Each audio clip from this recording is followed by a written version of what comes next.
Hello and welcome to learn with Hema's class. My dear students, आज मैं आपको कराने वाली हूँ स्टैंडर्ड 10 का इंग्लिश सब्जेक्ट और उसका पहला poem where the mind is without fear, जिसे लिखा है रविंद्रनाथ जी टैगोर ने। ये पूरा पोएम मैं आपको एक्सप्लेन करूंगी इस वीडियो में 3 पार्ट्स में। ये जो वीडियो है, सबसे पहला पार्ट होगा इसका एक्सप्लेनेशन, जो पूरा पोएम मैं आपको एक्सप्लेन कराऊंगी। इसका दूसरा पार्ट होगा लिटरेरी डिवाइसेस, यानी कि फिगर्स ऑफ स्पीच। ठीक है, लिटरेरी डिवाइसेस यानी फिगर्स ऑफ स्पीच, इसका राइम स्कीम क्या है वगैरह। तो लिटरेरी डिवाइसेस मैं आपको कराऊंगी सेकंड पार्ट, और थर्ड पार्ट जो है मैं आपको इसका एप्रिसिएशन दूंगी इसी वीडियो में। अगर आप ये एप्रिसिएशन लिखोगे आपके एग्जाम में, अगर ये क्वेश्चन आया और उसका एप्रिसिएशन आप लिखोगे, तो आपको मैं गारंटी दे सकती हूँ कि 4 या 5 मार्क्स तो आराम से आपको मिल जाएगा, डिपेंडिंग अपॉन आपने कैसा लिखा है। आगे बढ़ने से पहले एक छोटी सी रिक्वेस्ट मेरी जो हमेशा से रहती है आप सभी से, वो ये कि यदि आप मेरे चैनल के सब्सक्राइबर नहीं हैं तो जरूर से सब्सक्राइब कीजिए मेरे चैनल को, that is learn with Hema को, और साथ ही साथ अपने फ्रेंड्स के साथ में भी मेरे वीडियोस को जरूर से शेयर कीजिए। अगर आपको वीडियो पसंद आता हो तो लाइक बटन हिट करना ना भूलें, और साथ ही साथ अगर आपको ये वीडियो यूजफुल साबित हो आपके एग्जामिनेशन में बेटर मार्क्स स्कोर करने के लिए, तो प्लीज अपने कमेंट बॉक्स में प्यारे प्यारे कमेंट्स जरूर से लिखिए। चलिए शुरू करते हैं। रविंद्रनाथ टैगोर द्वारा लिखा हुआ where the mind is without fear. ये जो पोएम है ये एक प्रेयर के रूप में है, यह बोल सकते हैं प्रेयर से भी बहुत ज्यादा है। यहाँ पर रविंद्रनाथ टैगोर जो है गॉड से यानी ऑलमाइटी से वो रिक्वेस्ट कर रहे हैं कि वो एक ऐसा जहां बनाए जहां पर वो सब फ्री हो। एक्चुअली जब ये पोएम लिखी गई थी तब रविंद्रनाथ टैगोर जो एरा में जी रहे थे, वो यहाँ पे उस वक्त ब्रिटिशर्स का रूल था। ब्रिटिशर्स का रूल होने की वजह से स्लेवरी थी हमारे कंट्री में। स्लेवरी इन द सेंस आज़ादी नहीं थी हमें बोलने चलने की या एजुकेशन लेने की, या इकोनॉमिकली भी हम बैकवर्ड थे। हमारे कंट्री भी कास्ट में डिफरेंसेस में बटा हुआ था, तो बहुत सारे इल थिंग्स हमारे सोसाइटी में कंट्री में चल रहे थे। तो रविंद्रनाथ टैगोर को ये सब चीजें बिल्कुल पसंद नहीं थी, तो वो भगवान से प्रार्थना कर रहे हैं कि ये सारी चीजें जो है हमारे देश से निकालो, हमें मदद करो, हमारी मदद करो। मेहनत तो हम करेंगे लेकिन आप भी हमारी मदद करो। तो ये प्रेयर जो है इसी चीज का डिमांड करते हुए रविंद्रनाथ टैगोर ने यहाँ पे पोइट्री के रूप में लिखी है। बहुत ही खूबसूरत सी ये पोइट्री है। तो पहला हम एक्सप्लेनेशन पार्ट करेंगे। पहले मैं ये रीड कर दूंगी आपका। तो रविंद्रनाथ टैगोर जी है, ऑथर है गीतांजलि के, और गीतांजलि में जो भी पोइट्रीज है वो बहुत ही ज्यादा फेमस है अपने सेंसिटिविटी के लिए, फ्रेशनेस के लिए और ब्यूटीफुल वर्ड्स के लिए, ब्यूटीफुल पैराग्राफ्स, वर्ड्स या ब्यूटीफुल डिस्क्रिप्शंस के लिए। तो रविंद्रनाथ टैगोर डेफिनेटली बहुत बड़े राइटर है, नोबेल प्राइज विनर है, पहले नॉन यूरोपियन है जिनको नोबेल प्राइज मिला था। तो बहुत गर्व की बात है हमारे कंट्री के लिए। इनको ये नोबेल प्राइज मिला था लिटरेचर में 1913 में। This poem is one of his vastly red, बहुत ज्यादा पढ़ी गई है, डिस्कस्ड पोएम्स, और बहुत ज्यादा डिस्कशन भी हुआ है इस पोएम के ऊपर। It was originally composed in Bengali. ये ओरिजिनल पोएम बंगाली लैंग्वेज में हुई थी, और later he himself translated it to English, और बाद में उन्होंने खुद ने, यानी रविंद्रनाथ टैगोर जी ने खुद ने इस पोएट्री को इंग्लिश में ट्रांसलेट किया। This poem is from the Nobel Prize winning anthology Gitanjali. Anthology मतलब collection of poems. Anthology का मतलब होता है collection of poems. तो ये जो इनकी पोएम है वो नोबेल प्राइज विनिंग जो एंथोलॉजी है गीतांजलि, उसका एक पोएम है। ठीक है। Tagore live during the time when India was ruled by the British. तो टैगोर उस समय जिए हैं जब ब्रिटिशर्स के अंडर में थी इंडिया जो। और इस पोएम में besides political freedom from British, मतलब एक तो पॉलिटिकल फ्रीडम तो चाहिए ब्रिटिशर्स से, उसके अलावा Tagore also appeals to God. Tagore और क्या दूसरी चीज अपील करते हैं गॉड को, क्या प्रार्थना करते हैं, क्या प्रेयर करते हैं या क्या मांगते हैं? Social, educational and economic freedom, यानी सोशल, एजुकेशनल और इकोनॉमिक फ्रीडम जो चाहिए हम इंडियंस को, वो उन्होंने यहाँ पे इस पोएट्री के द्वारा हमें बताया है for the people of India. तो क्विकली हम बढ़ते हैं पोएट्री के लिए। स्टार्टिंग जो लाइन है हमारी, where the mind is without fear, जो हमारा जो पोएट्री का जो टाइटल है उसी से शुरू होती है। Where the mind is without fear and the head is held high, where knowledge is free, where the world has not been broken up into fragments by narrow domestic walls, where words come from the depth of truth, where tireless striving stretches its arm towards perfection, where the clear stream of reason has not lost its way into the dreary desert sand of dead habit, where the mind is led forward by thee into ever-widening thought and action, into that heaven of freedom, my father, let my country away. Beautiful, बहुत ही ज्यादा beautiful ये poem है। सबसे पहली line में बताते हैं कि where the mind is without fear, मतलब एक ऐसा जहां, एक ऐसा कंट्री, एक ऐसी जमीन जहां पर हम गर्व के साथ अपना सर उठाकर चल सके और बिना डरे। So where the mind is without fear, बिना डरे और गर्व के साथ अपना सर ऊंचा करके हम चल सके। Where knowledge is free, जहां पर हमें सारी एजुकेशन के लिए लड़ना ना पड़े कि भाई खाली हायर कास्ट के लोग एजुकेशन ले और लोअर कास्ट के लोग एजुकेशन ना ले, वो गलत है। Where the knowledge is free, यानी हर किसी को समान रूप से एजुकेशन मिले।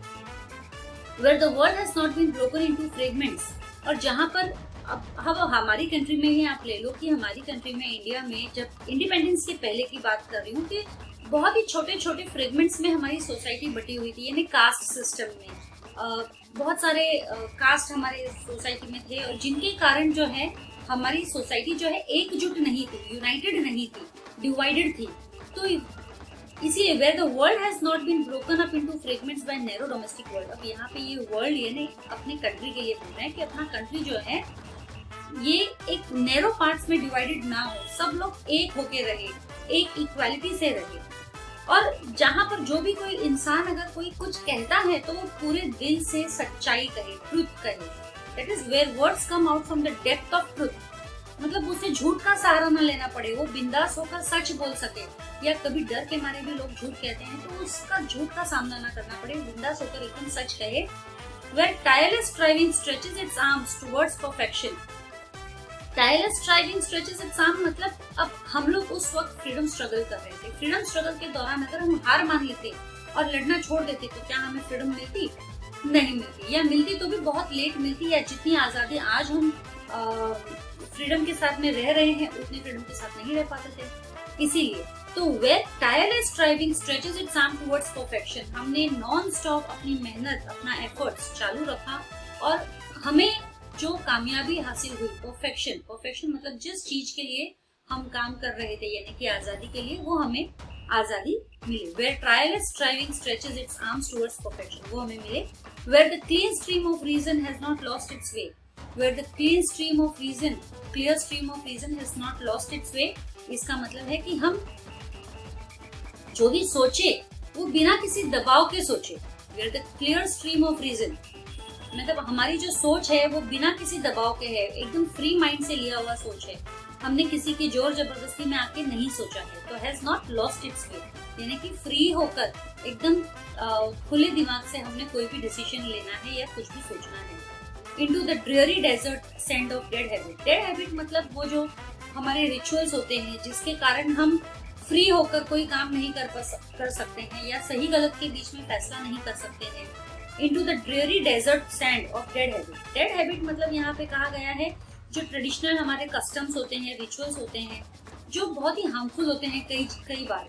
तो हमें सोच समझकर काम करना है कि ये ठीक है, कस्टम हमें फॉलो करने हैं, जिस कस्टम से किसी को कोई नुकसान ना हो तो आप फॉलो कर लो, लेकिन अगर कोई कस्टम में किसी का नुकसान हो रहा है, किसी को चोट पहुंच रही है, तो वो कस्टम बिल्कुल ही नहीं फॉलो करना चाहिए। तो एकदम दिल की बात माननी चाहिए और सही या गलत का फैसला हमें बिना किसी दबाव के, बिना किसी रिचुअल के लेना चाहिए। तो ये जो दो लाइन है, where the clear stream of reason has not lost its way, यानी कि इंसान को सही और गलत का फैसला लेने में कोई दिक्कत नहीं होनी चाहिए, जहाँ पर वो सही और गलत का फैसला एकदम सही से ले सके और किसी भी तरह के रिचुअल्स या सुपरस्टिशंस के दबाव में आके फैसला ना ले। Where the mind is led forward by the, यहाँ पे ये गॉड से कह रहे हैं कि हमारा माइंड, आप जो है हमको गाइडेंस दो।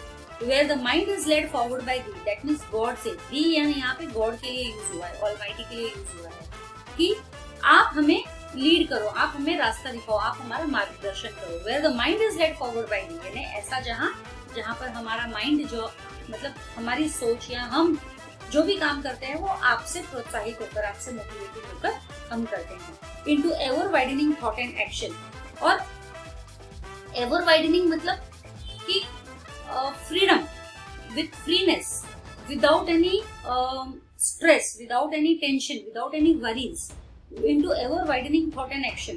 कि मतलब हम जो भी सोचे हैं या जो भी हम एक्शन करते हैं वो निरंतर हम उसमें ग्रो करते रहे, हम कभी भी है ना पीछे की तरफ ना मुड़े, मतलब हम वापस बैकवर्ड ना जाए, हम फॉरवर्ड ही जाए, हर चीज में हम आगे बढ़े।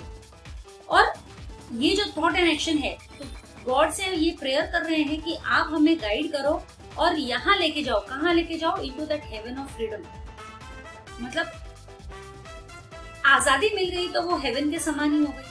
गुलाम जो गुलाम होता है उसी को ही पता होता है कि आजादी का मतलब क्या है। तो हमारे देश में गुलामी सही है, इसलिए हमारे देश को अच्छे से पता है कि आजादी का मतलब क्या है। और आजादी मतलब जन्नत से कम नहीं होते, हेवन से कम नहीं, स्वर्ग से कम नहीं है। तो इसी गॉड से कह रहे हैं, प्रार्थना कर रहे हैं कि हमें तो ये जगह चाहिए, इसके लिए ऐसे जगह पर पहुंचने के लिए आप हमें रास्ता दिखाओ जो निरंतर आगे बढ़ता रहता है, ever widening thoughts and action, और आगे बढ़ता रहता है, प्रॉस्पर करता रहता है, और जो एक आजादी का स्वर्ग हो।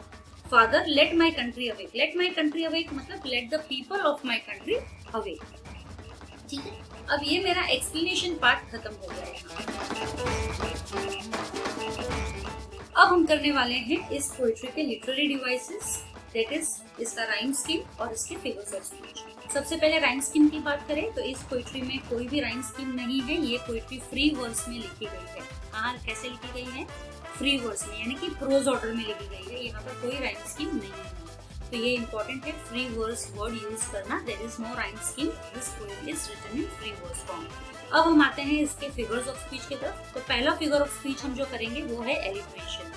एलिट्रेशन यानी कि जहाँ पर हम एक साउंड जो है, पर्टिकुलर साउंड जो है रिपीट होता है सेंटेंस में फॉर प्लीजिंग इफेक्ट। तो एलिट्रेशन में हमारा पहला सेंटेंस है where the mind is without fear, यहाँ पे WW और हेड हेल्ड हाई। तो यहाँ पे H और W ये दो लेटर्स जो है, दो साउंड वर्ड्स जो है रिपीट हो रहे हैं, तो ये एलिट्रेशन हो गया। सेकेंड वेयर द वर्ल्ड, यहाँ पे थर्ड सेंटेंस ये भी है, और ब्रोकन बीन ब्रोकन ये भी आपका एलिट्रेशन हो गया है, क्योंकि यहाँ पे लेटर W और B जो है रिपीट हुए हैं, sound words of W and B has been repeated. फिर हम आते हैं where the words come out from depth of truth, तो ये भी आपका वेयर वर्ड्स WW ये भी आपका एलिट्रेशन में आ जाता है। फिर स्ट्राइविंग स्ट्रेचेस, ये जो है fourth sentence where tireless striving stretches, तो striving stretches S, the letter S is repeated for pleasing effect, ये भी आपका एलिट्रेशन है। फिर then dreary desert of dead habits, ये भी आपका एलिट्रेशन है। तो टोटल 5 सेंटेंसेस जो है इसमें एलिट्रेशन की है। ठीक है, नेक्स्ट जो है आपका हम करेंगे पर्सोनिफिकेशन। पर्सोनिफिकेशन में पहला सेंटेंस ये आ जाता है आपका where tireless striving stretches its arm towards perfection। तो यहाँ पे tireless striving को पर्सोनिफाई किया गया है कि tireless striving जो कि इनएनिमेट है, ये अपने आर्म्स को स्ट्रेच कर रहे हैं, तो ये आपका हो गया है पर्सोनिफिकेशन। तो ये सेकेंड फिगर ऑफ स्पीच हम कर रहे हैं। ठीक है, ये हो गया है पर्सोनिफिकेशन। इसके अलावा दूसरा into the dreary desert of dead habit, ये भी पर्सोनिफिकेशन है। पर्सोनिफिकेशन क्योंकि यहाँ पे हैबिट जो है, हैबिट को क्वालिटी दी गई है of being dead. Okay, habit को क्वालिटी दी गई है ऑफ बीइंग डेड, तो इनएनिमेट ऑब्जेक्ट को ह्यूमन क्वालिटी दी गई है। ठीक है, तो ये भी पर्सोनिफिकेशन है। तो दो पर्सोनिफिकेशन के रीजन आ गए। अब है इंपॉर्टेंट वाला हमारा है मेटाफर। मेटाफर अभी यहाँ पे दो एग्जाम्पल्स है। पहला है क्लियर स्ट्रीम ऑफ रीजन, ये जो लाइन है ये मेटाफर है। ठीक है, क्लियर स्ट्रीम ऑफ रीजन, यहाँ पे रीजन को जो है क्लियर स्ट्रीम के साथ में इम्प्लिसिटली कंपेयर किया गया है। इसके साथ रीजन को क्लियर स्ट्रीम के साथ में इम्प्लिसिटली कंपेयर किया गया है, तो ये आपका मेटाफर हो गया है। दूसरा, ये भी ड्रेयरी डेजर्ट वाला भी मेटाफर है। ठीक है, ये भी मेटाफर क्यों है? क्योंकि यहाँ पे जो है ओल्ड हैबिट्स को कंपेयर किया गया है ड्रेयरी डेजर्ट के साथ में। ओल्ड हैबिट्स को इम्प्लिसिटली कंपेयर किया गया है ड्रेयरी डेजर्ट।